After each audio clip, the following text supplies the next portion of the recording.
What's up mga sir? Good morning. Friday morning, 5:30 as usual. And papasok tayo sa office. And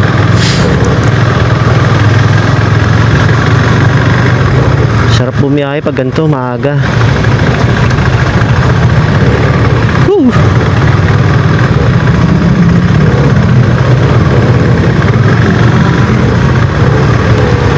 Traffic. Hindi, stoplight lang yan. Medyo maluwag pa ngayon. Yan.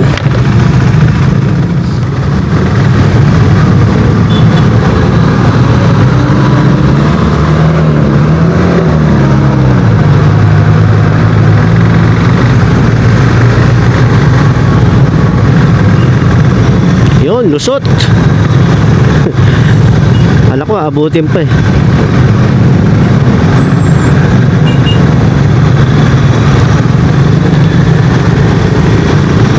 Yan guys.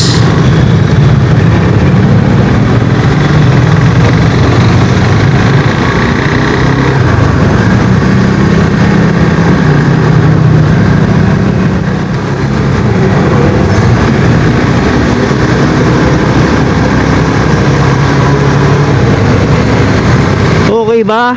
Mag big bike pang daily? Well, okay. Wala namang problema ron. Nasa sayo yun eh. Nasa capacity mo yun. Kung kaya ng skill mo or kaya ng bulsa mo. Ipang daily yung mas malakas ang gas. Kasi ano yan eh, depende sa big bike yan eh. Kung ganito big bike mo, ito kasing KTM, considered big bike to sa Pilipinas. Kasi, di ba sa atin, meron kasi tayo mga range 400cc makakadaan sa express. Yun yung basihan sa atin ng pagka big bike eh. Sa ibang bansa kasi, sa mga lalo na sa mga Western European, sa kanila hindi to big bike, maliit sa kanila to. Ito yung ano nila, kumbaga sa atin 150cc nila to. Sa atin big bike to, so nakakadaan to sa express, legal. Kung ganito big bike mo 400cc na KTM, 390 na KTM or mga 400cc na motor tulad ng Ninja 400 or pwede rin Ninja 500, diba? CBR 500, yan, lalo na yung mga single cylinder na motor na Dominar, yan. Ano pa ba? Yung bagong labas, yung NS, diba? Ang ganda nun. Bajaj NS 400Z, diba? Angas eh. Yung pwede, okay na okay yun. Wala naman halos pinagbago yung mga yun sa mga 150cc nyo na motor. Tulad ng mga R15, yan, CBR 150, XSR 150, yan yung mga 150 nyo. Ang difference nyan, parang mas mabigat lang ng konti, tapos mas malakas sa gas. Kasi siyempre higher cc, di ba? Lalo na yung twin, yung mga twin mas malakas sa gas. So ayun, pwede, depende sa inyo na lang kung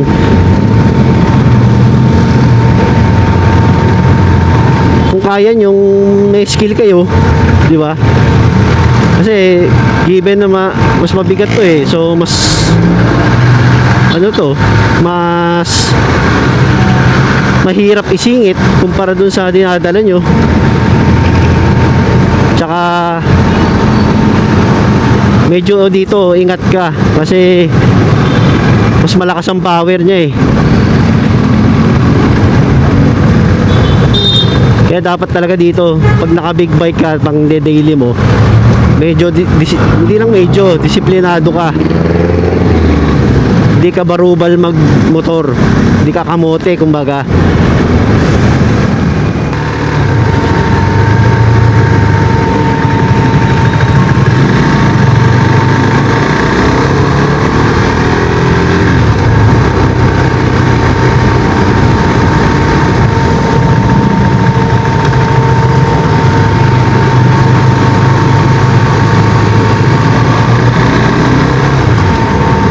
Siguro ang pinaka para sa akin pinaka maximum na pwedeng dalin ipang daily yung mga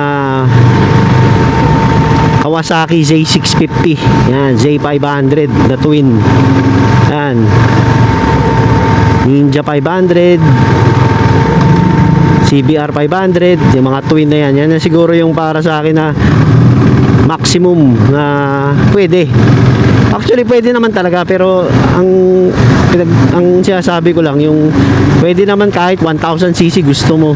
Ang sinasabi lang natin yung practical, kumbaga yung papasok pa rin sa medyo hindi ka mahihirapan ipang daily.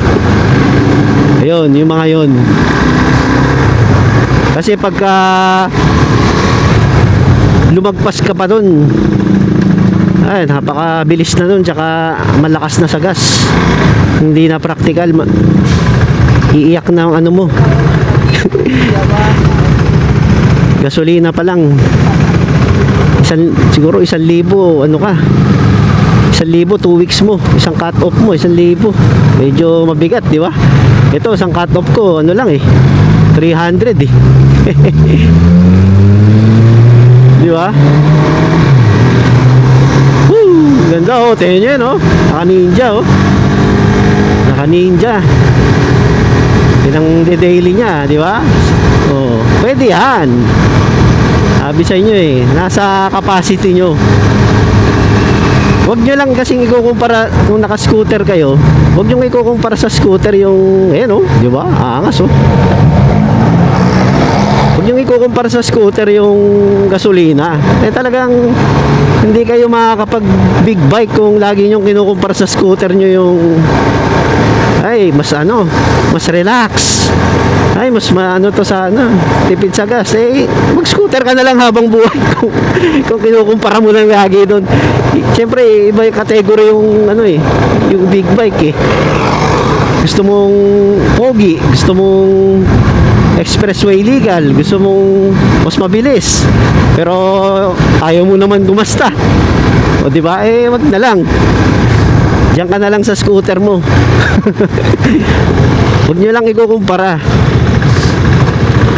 Kumbaga pag nagmotor kayo ng big bike, alisin nyo yung scooter sa isip nyo. Ang tignan nyo yung big bike nyo.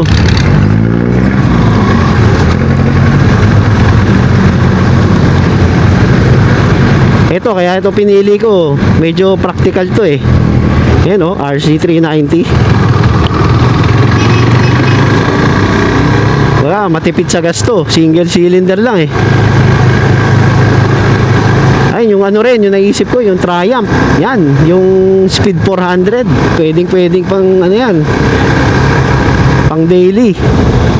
Tsaka yung Husqvarna 401. Bitpilin, tsaka Smartpilin. Ay, pwede. Dati nga naisip kong bumili nun Parang gusto ko yung Husqvarna Bitpilin.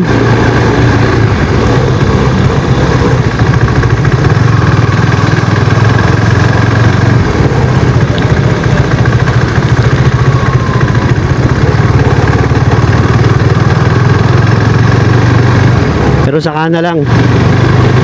Baka inisip ko, Duke na lang ako. Duke 390. Next bike natin. Palumain lang natin to ng konti. Tapos kuha tayo nun. Yun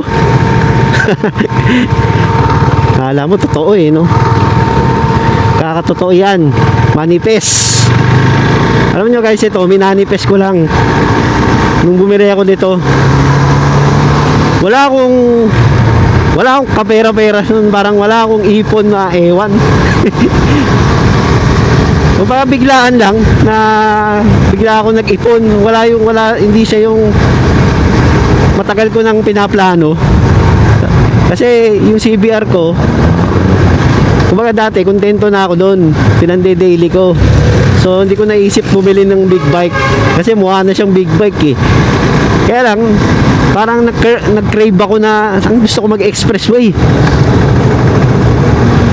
Gusto ko ano, mag-ride the expressway para maiba naman. Bigla ako nag-decide kaya bumili ng big bike. So, paano kaya, wala naman akong pambili nun. Di konting ipon-ipon, tapos binenta ko yung motor ko. Sabi ko bahala na, ano kayang big bike mabibili ko sa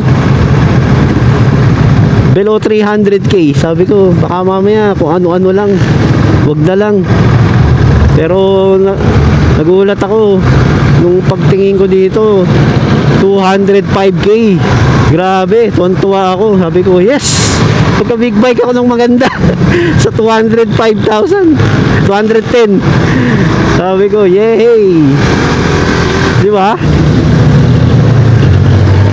Kaya ano, blessing tong motor na to sa akin. Kaya gusto ko to eh. Hindi ko i-give up to. Diba, kahit madadagdagan ng motor natin, pero hindi ko to bebenta.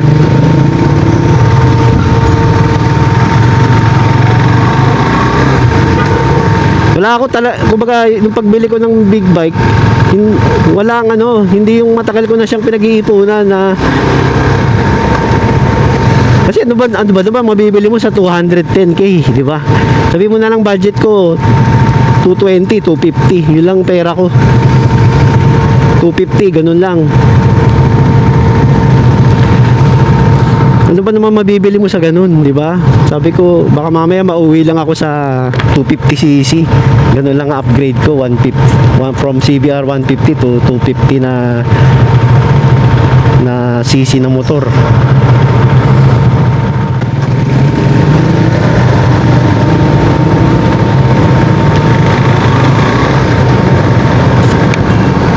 Nahuli si ate.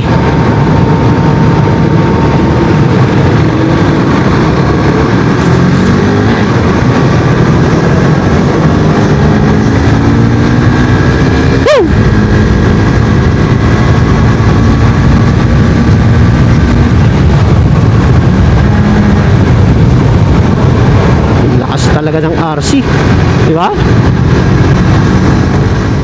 Sir, ang pera ko lang nun, ano, isipin nyo, binenta ko yung CBR ko ng 80k eh, 80,000. Tapos ang pera ko lang nun mga 150. Ano ba may bibili mo sa 150 na, di ba? Na big bike. Talagang blessing tong RC 390 natin. Woo! Yes.